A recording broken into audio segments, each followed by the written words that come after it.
warning for northwestern Worcester County in central Massachusetts, northwestern Middlesex County in northeastern Massachusetts, east central Franklin County in western Massachusetts, until 4:30 p.m.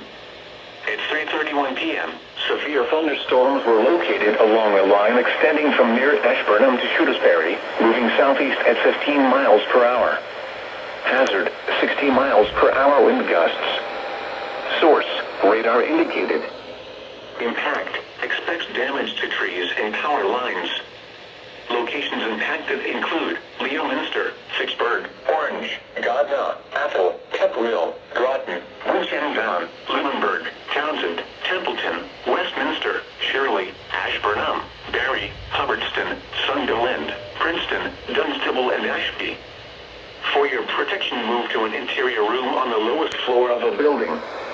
Repeating, a severe thunderstorm warning has been issued until 4:30 p.m. for the following counties in Massachusetts: Franklin, Middlesex, and Worcester.